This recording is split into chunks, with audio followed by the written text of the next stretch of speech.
Hello everyone! Today I'm going to show how to upcycle this footwear.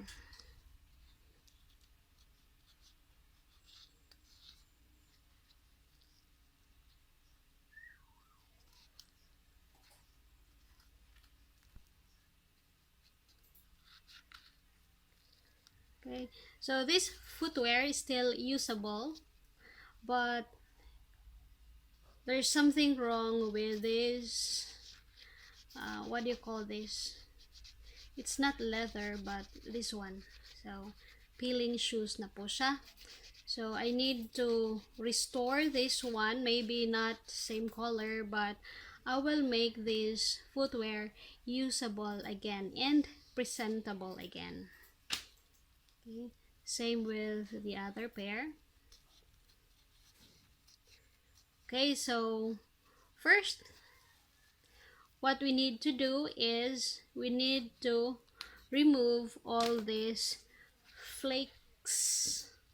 We need to remove all these flakes by scrubbing.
Okay, I'm done removing all the flakes. Next thing that I will do is brush off all the dust.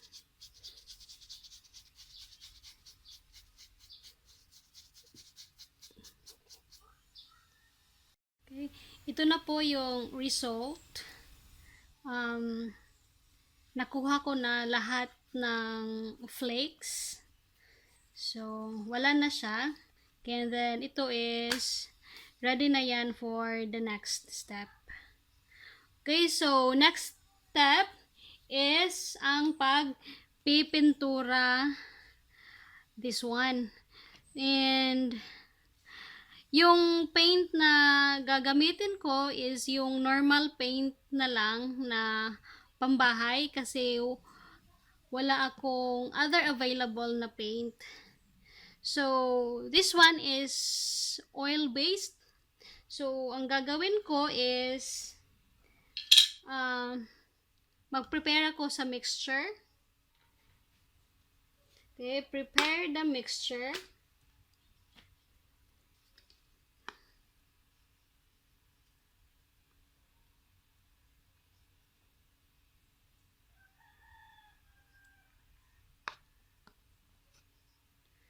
Okay, and then next, hahaluan lang natin ito ng kunting tubig.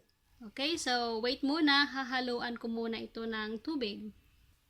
Okay, so nahaluan ko na siya ng tubig and then yung mixture natin is watery. Now, I think this watery mixture is good for this footwear because as you can see, ito siya, cloth na to. So, mas maganda yung watery mixture para naman ma-absorb talaga yung paint sa cloth. Okay, so let's start painting.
Newly painted footwear.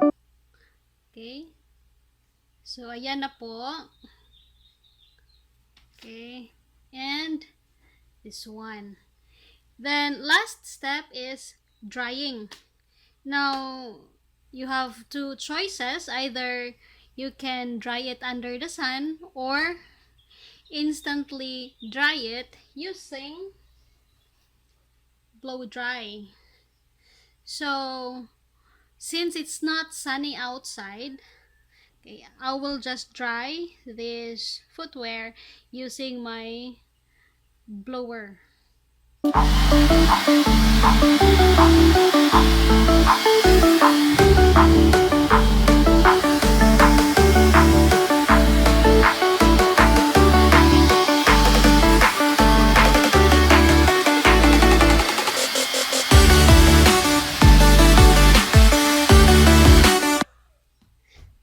Okay, so let it dry fully before using.